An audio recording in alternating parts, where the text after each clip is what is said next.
Здравствуйте! В данном видеоматериале мы с вами рассмотрим некоторые возможности и функции роли врача. Давайте рассмотрим, как и где можно распечатать медицинскую карту пациента. Для этого выбираем действие «Редактировать».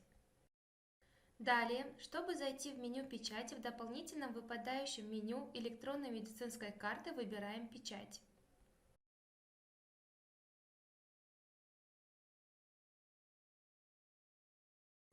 Также вы можете воспользоваться данной кнопкой знака печати сверху. Вы также попадете в меню печати.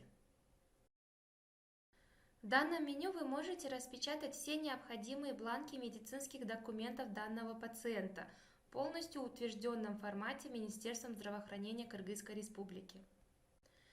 Например, такие медицинские документы, как медицинская карта пациента, лист назначения, температурный лист, дневник, статистическая форма и прочие.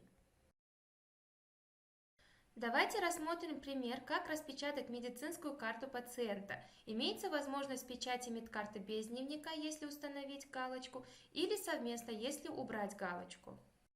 Медицинская карта, как и все остальные документы, доступна нам в нескольких форматах: PDF, Word, Excel и JPEG в виде картинки. Выберем нужный для нас формат. При нажатии на нужный нам формат документа происходит его скачивание на компьютер. Вы всегда можете открыть файл, предварительно посмотреть и при необходимости отредактировать его. Давайте рассмотрим следующий пример – печать температурного листа. Нажав на выпадающее окно, помимо температурного листа для печати также будут доступны печать частоты пульса и дыхания. Также, выбрав нужный для вас формат, вы сможете его распечатать.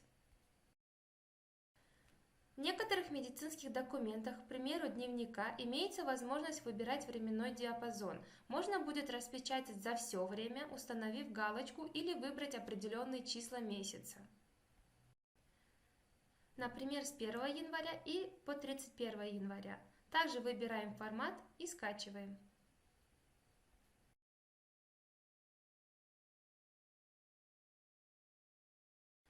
Все скачанные документы для печати вы сможете найти в папке «Загрузки» или же браузер подскажет вам сам.